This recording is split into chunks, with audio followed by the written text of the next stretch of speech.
Une femme reçoit un colis chez elle, comme des millions d'autres Français chaque jour. Elle l'ouvre et là, surprise, ce n'est pas pour elle. Ce n'est pas son nom. Ce n'est même pas la bonne adresse. Pourtant, elle finit devant un juge, accusée, jugée, condamnée pour avoir accepté un colis volé, qu'elle n'avait même pas demandé. Bienvenue dans Légalement Abusé. Voici l'histoire vraie de Madame G et d'un colis qui lui a coûté une condamnation pénale. Tout commence un jour ordinaire dans une petite île de province.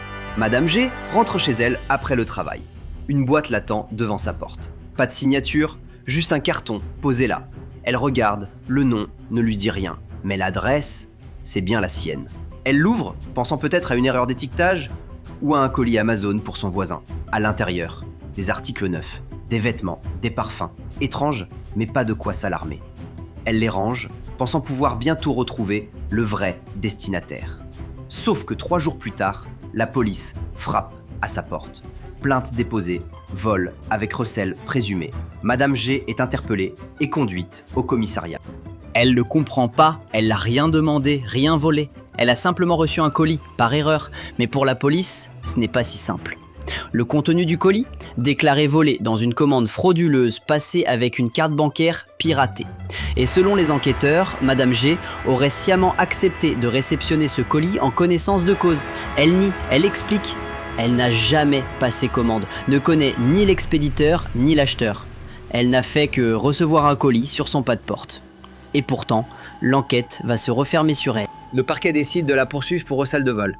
L'article 321-1 du Code pénal est clair. Le recel est le fait de dissimuler, détenir ou transmettre une chose, en connaissance de sa provenance frauduleuse, La preuve de cette connaissance est difficile à établir, mais ce n'est pas impossible. Pour le procureur, plusieurs éléments jouent contre elle. Le colis contenait des produits de luxe, manifestement chers. Elle ne les a pas rendus spontanément. Elle les a ouverts, sans jamais signaler l'erreur. C'est suffisant, selon l'accusation, pour démontrer qu'elle ne pouvait pas ignorer l'origine douteuse du colis. Devant le tribunal correctionnel, Madame G est seule. Elle comparaît libre, sans avocat. Elle pense encore que tout cela n'est qu'un malentendu. Mais le président de séance est direct. Vous avez gardé des objets qui ne vous appartenaient pas. Ce colis n'était pas à votre nom. Pourquoi ne pas l'avoir rapporté immédiatement ? Elle tente de s'expliquer. Je ne savais pas à qui c'était. Je comptais voir avec le facteur. Mais j'ai oublié. Je n'ai jamais rien demandé. Trop tard. Pour le tribunal, l'absence de réaction, l'ouverture du colis et la conservation des biens sont autant d'indices de culpabilité. Le verdict tombe. Condamnation pour recel. Une peine légère, mais une mention casier judiciaire. Définitive. Une simple erreur, peut-être, mais aujourd'hui, Madame G a un casier. Son employeur informé l'a convoqué. Une mutation a été évoquée, une promotion annulée. Pour les banques, pour l'administration, ce casier peut tout bloquer. Et pourtant, tout est parti d'un colis jamais demandé.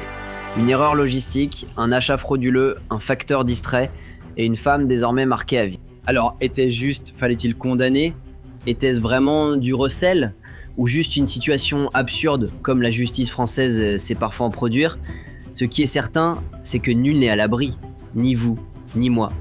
La prochaine fois que vous recevez un colis qui n'est pas à votre nom, rappelez-vous de Madame G et demandez-vous « et si c'était moi ?» Vous venez d'écouter Légalement Abusé. Abonnez-vous pour découvrir d'autres décisions judiciaires aussi réelles qu'absurdes. Et surtout, partagez ces vidéos si vous pensez que la justice, parfois, va trop loin.